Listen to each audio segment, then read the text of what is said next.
Erik, first of all, there's been a lot of talk during the break about potential investment from Jim Ratcliffe. Are you aware of anything? Have you been told anything about what is happening? No.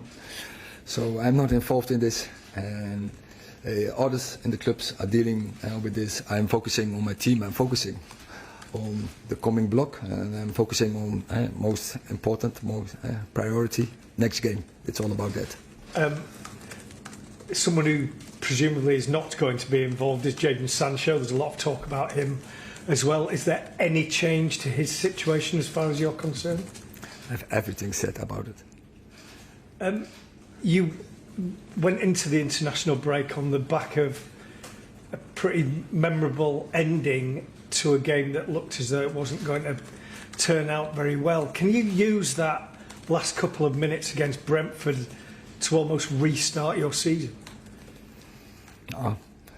You can't restart, but what you can do is, what you see is there is a strong dressing room, and they are aligned, they are on one page, and they are so determined and willing to win games. And that is what we have seen in the last couple of minutes, and we invest a lot in that game, and in the end we beat them because opponent they were beaten, they were physical, we were very strong, and we kept going, so mentally we were very strong, and yeah, of course that gives spirit.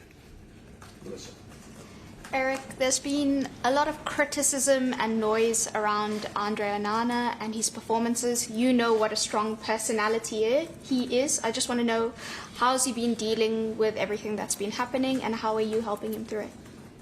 No, he knows, we know he will do much better, and yeah, as every player who's coming into the Premier League, you need integration period. But he has to step up. But yeah, so also big United keepers like Peter Schmeichel, like David de Gea, also they started also not too good. And I think for André is that yeah, good to know. But so a little bit from the history. But yeah, we live now. We live in the future, and he has to make his future. By giving better performances, and he will do, I'm sure. He already showed that so many times in big clubs like Barcelona. When he was young, Ajax, Inter Milan. He was in semi-final Champions League. He was in the final Champions League. He's a great player, and I'm sure he will give us performance, and I'm sure we will have a lot of joy of him. Harry Maguire is still the subject of boos and abuse. As a manager, how hard is that for you to take? I haven't heard it. Not in England, not last game in us. I think everyone, as all the fans, were supportive for us in the game against Brentford and also the games before. I think we have a strong boundary with our fans, and so I don't think Harry is booed.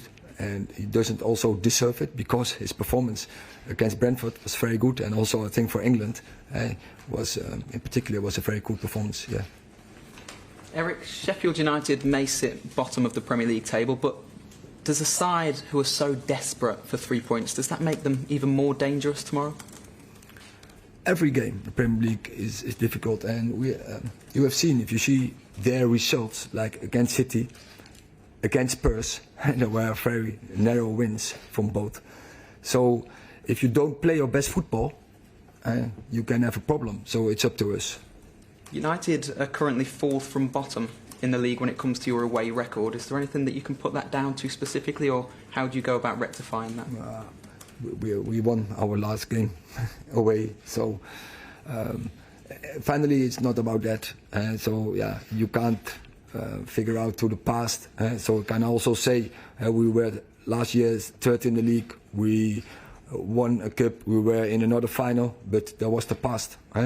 We live in the future, so we have to change the future, and we have to take control of the future.